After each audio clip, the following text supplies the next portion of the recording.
Pastor, how you doing? Hey, I'm doing great. What's going on, Mike? I mean, what's going on? We're 2 weeks away from Texas explosion. I know it, and I was just sitting here. I just dialed into the show, and you just happened to be talking about the credit cards. Yeah, and the chip. The chip, yes. What can you tell me about it, Mike? What can you tell me? You know, there's more to that. That was a pretty good explanation. But this chip, the chip in the cards, which everybody has to have before the close of September, is a little more than what people think. First of all, it has a timing inertial measurement unit built into it.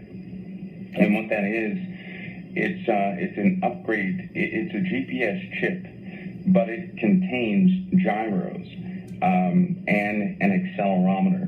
And what that does is it tracks the movement of the card anywhere that you go. And so it also has 4 active ROM sets in there, and a RAM chip, which means this can be used with a serial interface. That's why the dots are on the chip. But it's also powered by both movement, and every time you scan that card, it actually is picking up, let's just say it's recharging itself. And so it tracks your movement all the time. It's incredibly accurate. It has an incredibly accurate clock, internal clock. The chip is smaller than the chip on the card that's built inside of it. So it's actually a combination of more than one chip in these cards. So it's everything I said and more. In other words, it's tracking your movement. I mean, everywhere you go, this thing is not only tracking you but recording it, isn't it? It's like there's nowhere you could go without it not knowing where you're at and not sending that message back to the motherboard somewhere, wherever that is. That's right. And DARPA had funded the University of Michigan for this work, and the initials are TIMU. Some people should look it up. The technology is there. It's been implemented.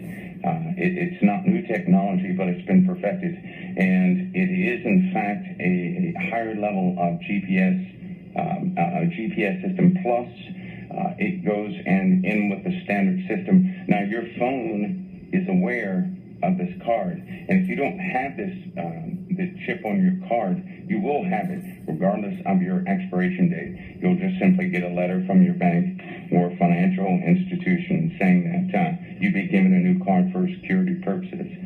And so everybody's going to have this card. So when I was reading this article, it says don't be surprised if soon when you go to the store, and this article just came out today, 2 days ago, August 26th, it says, don't be surprised the next time you go to one of your large retailers that they don't offer you the ability to dip the chip instead of swipe the card, okay? So in other words, it's going to start happening, it says, and certainly by October or in October, it's going to become really prevalent. So you're saying by maybe the end of September, people are going to be getting new cards in the mail for their bank accounts and their credit cards and what have you.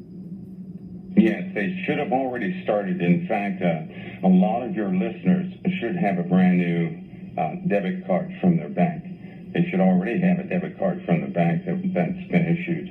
And it's spreading quick, it's spreading fast. And so that's what sparked I was like, I can't believe he's talking about these cards.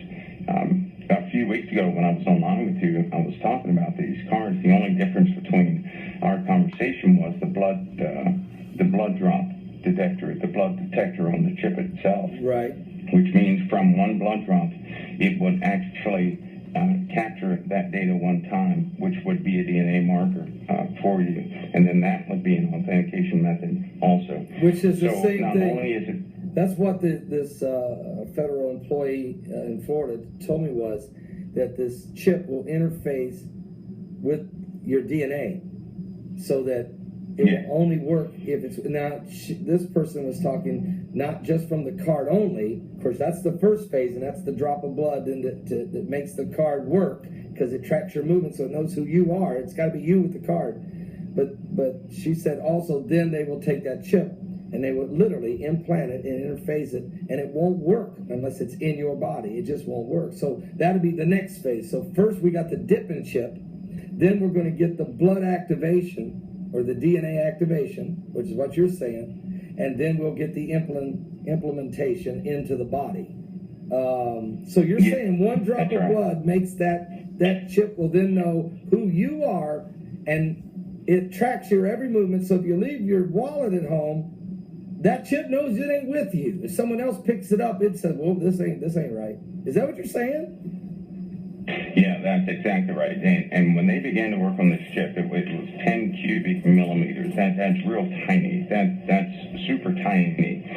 This chip is much smaller now. So you're really looking at this small square on any of your debit cards, an architecture of, I mean, this is years of technology smashed into one little flat piece of metal.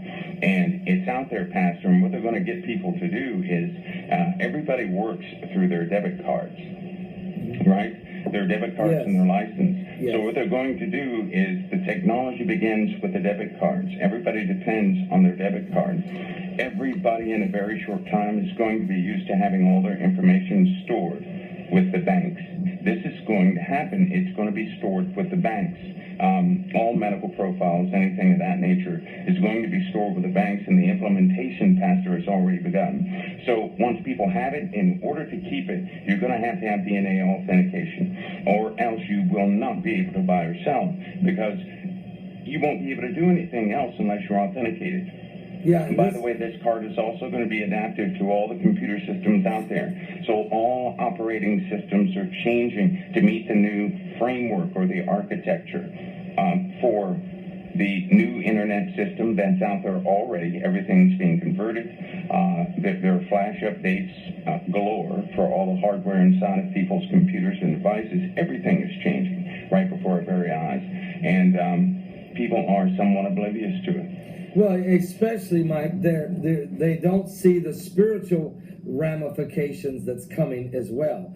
I mean, they're totally oblivious to the fact that this technology advancement, rapidly advancing, is to help usher in the New World Order, or the beast himself, the Antichrist himself. Mike, can you stay on the line? Can I take a break and come right back and get to you again? I want to talk some more about this. Yeah, sure. All right, folks, there you go. And you can listen to this entire interview at our website at www.paulbegleyprophecy.com, where we go in more in depth and more revelation information about the advancing RFID microchip technology and how it is, the Illuminati is getting bolder and bolder. So if you want to listen to it all, go to my website at www.paulbegleyprophecy.com, and you can watch the archives of this broadcast, which was last Friday, and you can, where I'm interviewing Mike from around the world. All right, I'll be right back with some more current world events and how they relate to Bible prophecy. Give your life to Jesus Christ, because the beast is rising and time is running out.